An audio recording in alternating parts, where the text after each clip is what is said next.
Ridge is enraged when Katie confesses Eric is Logan's lead developer and Liam spills to Hope. Moment on Bold and the Beautiful. Liam tells Hope the verity about Eric. Bill and Katie reveal to Brooke and Ridge that Eric is Katie's developer. As Donna bothered that Eric's stress is driving him to the grave, Ridge slogged in, shocked Eric's been designing. At Bill's, he reminds Katie that this isn't Eric's first rodeo, and they need him to see the collection through. She's sure Eric will get the line done. Bill says he needs to realize he's working on their schedule with their accoutrements. She worries that his health will suffer because of the stress. Bill reminds her he's just trifling and will be fine. He admires how important she cares about Eric. She says working with him has been a dream, and she doesn't want to compromise his health. Bill reminds her they've been good to him and Eric made a commitment to them. She understands but still thinks they need to be aware of his health. I'll be aware to a point, Bill agrees. Katie tries texting Donna but gets no immediate response and starts to worry. She decides to go and check. Bill decides to tag along to Eric's. Ridge and Brooke ask him what's up with all the designs. It looks like he's got an entire line. Eric says he's been productive since his withdrawal. His son prodigies if this is further than him filling his time. Ridge looks them over and Brooke sensations at them. His pater says he'll design until he dies. His son asks him to make the designs part of the Couture line. Eric didn't mean for him to see them. They aren't for him. Ridge thinks this must be exacerbating him. Donna assures Ridge that Eric isn't hiding some kind of health dread. His son tells him he should come to the office and show the youthful bones. What a master he still is. Ridge repeats his offer to make the designs part of Couture. He knows his pater is still worried about the withdrawal party and asks him back to work. He loves his pater and misses him. He can see his work will always be dateless. He's sorry he didn't appreciate him enough. Eric is touched. His son thinks he needs the right silk. You see, ain't put a price on excellence. Eric would like to work with him but he's done commodity. Bill and Katie barge in. Ridge is offended. Bill says they just dropped by to check on Eric since he put him out to pasturage. Brooke and Ridge explain they've just been esteeming his amazing new designs. Ridge is sure Katie could no way find a developer who could match this. Katie can't handle this any longer. After telling Eric how recognized she has been to work with him, she announces to Ridge that he's Logan's lead developer. Ridge demands to know if this is true. At Spencer, Hope bursts in on Liam. She incontinently notices there's commodity on his mind. He tries telling that out. His eyes roll around and he stammers. She just came to see her aunt to bandy the rift with Brooke. Hope wants her aunt to succeed but that's a altitudinous order unless she has some star-named developer. She notices his brain working. He starts flailing and says they will talk about this ultimately but he was sworn to secretiveness. Hope snoops and sees the designs on the office, guessing they're by the riddle developer. She takes back any dubiety she had however. She'd say they're Forrester originals, if she didn't know any better. Liam can't keep silent any longer. He admits he knows who the developer is and they're a legend. Hope is happy Katie landed someone of that quality. Her hubby explains he was sworn to secretiveness, but can't keep this secret. It'll be the biggest story in the assiduity when it comes out. It's Eric. On a storm-charged autumn in Los Angeles, the pressure inside the Forrester manse felt thick enough to slice with a brace of Couture shears, and on this indelible occasion of the Bold and the Beautiful, secrets exploded with the force of a runway homestretch gone wrong.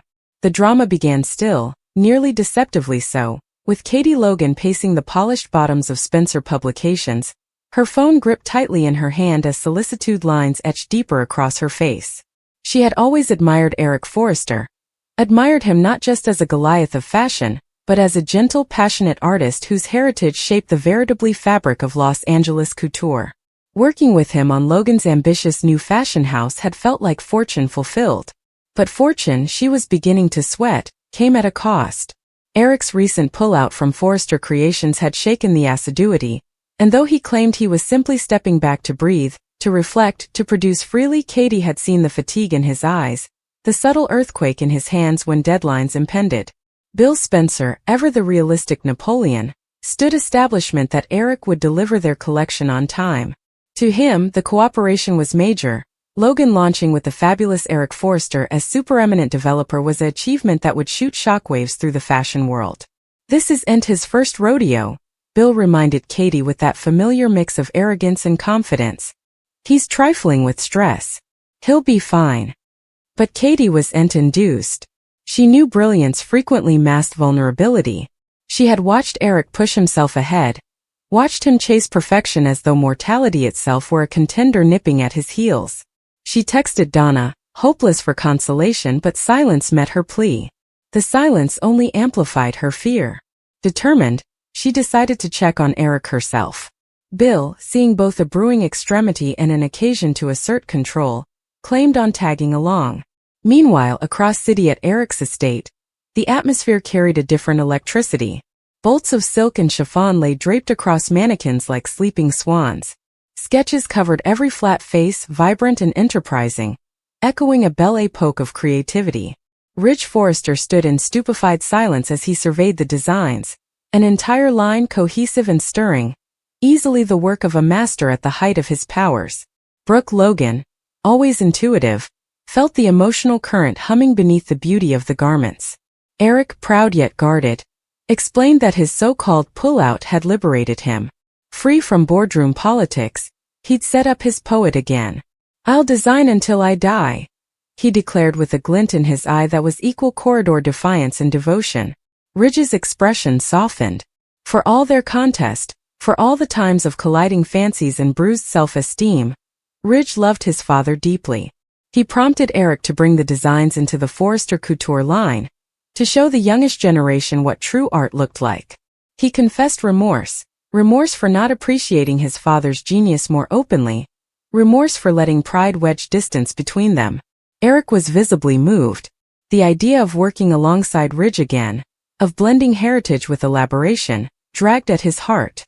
But before he could respond completely, the frontal doors swung open with unceremonious force. Bill and Katie entered, their presence slicing through the fragile conciliation like a blade. Ridge strengthened incontinently, bristling at the intrusion. Bill, unapologetic as ever, blazoned they had simply come to check on Eric. Later Ridge had virtually put him out to pasturage. Brooke tried tactfulness, explaining they were esteeming Eric's new collection.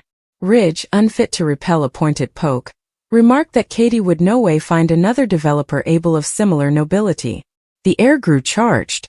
Katie's countenance began to fracture under the weight of secretiveness and fear.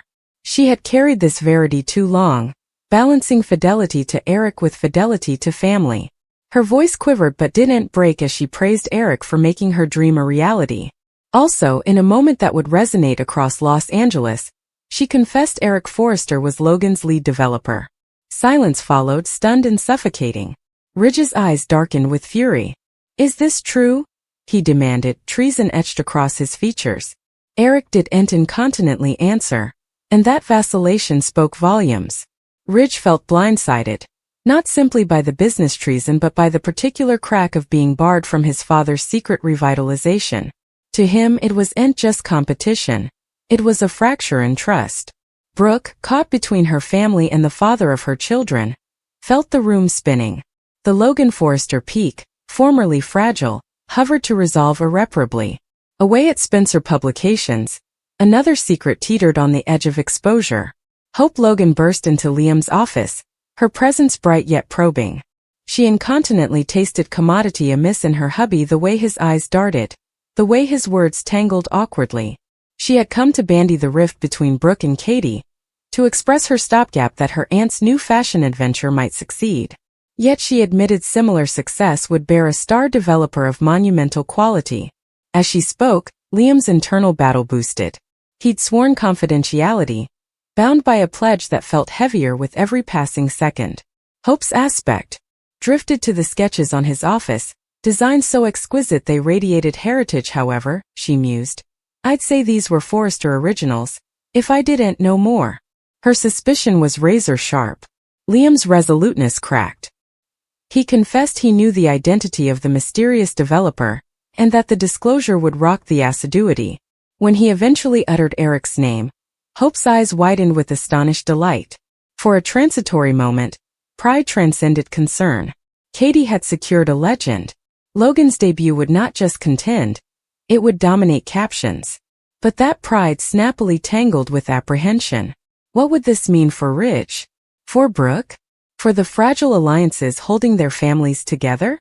Back at Eric's estate, Ridge's rage erupted completely. He indicted Bill of manipulation, of exploiting Eric's vulnerability to score a commercial palm. Bill shot back that Eric was an overgrown man able of making his own choices. Katie tried to intervene, averring her primary concern had always been Eric's health, not commercial subjection. Donna, arriving breathless and anxious, verified that Eric had indeed been pushing himself relentlessly. The designs were evidence of genius, but also of preoccupation. Ridge's fury wavered, replaced shortly by fear. What if Katie was right? What if the stress of covert deadlines was risking Eric's well-being? Yet pride would not allow him to retreat fluently. He felt deceived. He felt replaced. The son who had prayed his father to return to Forrester now stood face to face with the possibility that Eric's creative fidelity had shifted away. Eric, eventually stepping forward, reclaimed his voice. He explained that joining Logan wasn't an act of revenge but of independence. He wanted to prove to himself, utmost of all, that he still had fire, still had applicability beyond the shadow of his own heritage. Ridge's offer to integrate the designs into Couture had touched him deeply, but timing had interposed. The commitment to Katie had come first. His words signified. Ridge plotted to attune admiration with wrathfulness. Brooke, ever the ground builder, prompted understanding. She reminded Ridge that greatness couldn't be boxed by ownership, however. Maybe that was a gift, not a treason, if Eric's spirit had set up renewal with Logan. Yet Bill's trim confidence only fueled Ridge's resentment. The battle lines between Forrester and Logan were no longer theoretical, they were particular. As the occasion closed, emotional fractures spread like cracks in demitasse. Hope grappled with clashing commitment. Liam stressed the fallout of his concession. Katie questioned whether her dream was worth the domestic holocaust, and Ridge stood torn between love for his father and fury at being blindsided. Donna floated protectively near Eric, brooding that no fashion line was worth risking his life. Eric himself peered at his sketches, silk converted into art, art converted into heritage, and wondered whether this belle époque would cement his eternity or quicken his decline. In classic cleaner pieces fashion, no resolution arrived, only raising stakes. The fashion world awaited Logan's debut with bated breath, ignorant that behind the glamour coddled heartache, contest, and a primogenitor determined to design until his veritably last breath. The fallout from Katie's concession didn't settle, it exploded. Ridge stood motionless in the center of Eric's living room. The sketches still spread across the table like substantiation in a trial. His jaw tensed as the reality sank in his father, the primogenitor of the Forrester dynasty, the veritably foundation of Forrester creations, had intimately aligned himself with Logan, not just as an advisor, not as a guest collaborator, but as lead developer. On this explosive chapter of The Bold and the Beautiful, treason wasn't rumored. It was screamed in silk and sutured in pride. Tell me it isn't true, Ridge demanded again, his voice lower now, further wounded than furious. Dad, tell me you didn't go to work for them. Eric met his son's aspect without recoiling. For a moment, the room fell silent except for the faint howl of chiffon near the window. Donna floated near, visibly shaken, her hands pulsing as she reached for Eric's arm. It's true, Eric said at last. I gave Katie my word. The words hit Ridge harder than any blameworthiness Bill could have hurled. You gave her your word? Ridge repeated. What about your word to this family? To Forrester? Bill let out a breath that was dangerously close to a laugh. Oh, come on, Ridge. The man is allowed to breathe outdoors your shadow. Ridge snapped toward him. You exploited him. I offered him respect, Bill shot back. Commodity you've been allowing. Katie stepped between them, hopeless to calm the storm she had unleashed. Stop it. This isn't about contest. It's about occasion. Eric wasn't forced into anything. He wanted this. Ridge's eyes darted back to his father. Did you? Eric didn't answer incontinently. His aspect drifted to the mannequins, draped in structured gowns, bold shoulders, flowing ends that sounded alive with movement. I demanded to know, Eric eventually said, that I still could. The vulnerability in his voice silenced indeed Bill. For times, Eric continued, I've watched you lead the company I erected. You're brilliant, Ridge. But nearly along the way I started feeling like a relic. A symbol rather of a creator. That's not true, Ridge protested, but his voice demanded certainty. Eric shook his head gently. I withdrew because I allowed. Perhaps my time had passed. But when Katie approached me, she didn't see an aging author. She saw the developer. The artist. She believed in my vision. Katie's eyes welled with gashes. Because it's extraordinary. Donna wiped her cheeks, still brooding. It always has been. Brooke stood off to the side, absorbing every word, understanding too well how pride and instability could fracture love. She knew Ridge's wrathfulness was concentrated with fear. The fear of losing his father not only to another company, but to time itself. And that fear wasn't unsupported. Donna eventually set up her voice. Eric hasn't been sleeping, she admitted. He's been pushing himself night and day. The collection means everything to him. But so does his health. Katie turned sprucely. What do you mean? Ridge's expression changed incontinently. What's going on? Eric exhaled, frustrated that the discussion had shifted in that direction. It's nothing dramatic. Donna dissented with her eyes. You've had breathing issues. Fatigue. You collapse into bed without indeed changing clothes. Ridge's fury rotated into alarm. You didn't tell me. Eric bristled. Because I don't need to be managed. Bill stepped forward cautiously. However, we can acclimate deadlines. If there's a medical issue. Eric cut him off. There will be no adaptations. I made a commitment. Katie's earlier confidence faltered. Eric, I no way wanted you to hurt yourself for this. You didn't, he said forcefully. This is my choice. But Ridge wasn't done. You're designing an entire line for Logan while risking your health, and you anticipate me to just hail? This isn't about applause, Eric shot back. It's about autonomy. The pressure thickened until it felt combustive. Meanwhile, at Spencer Publications, Hope paced as Liam finished explaining the full compass of the secret. He's been working for Katie for weeks, Liam admitted. Perhaps longer. Hope ran her hands through her hair. This is monumental. It's net, Liam corrected. Hope's mind contended through the counter-accusations. Eric Forrester aligning with Logan meant further than a fashion shift.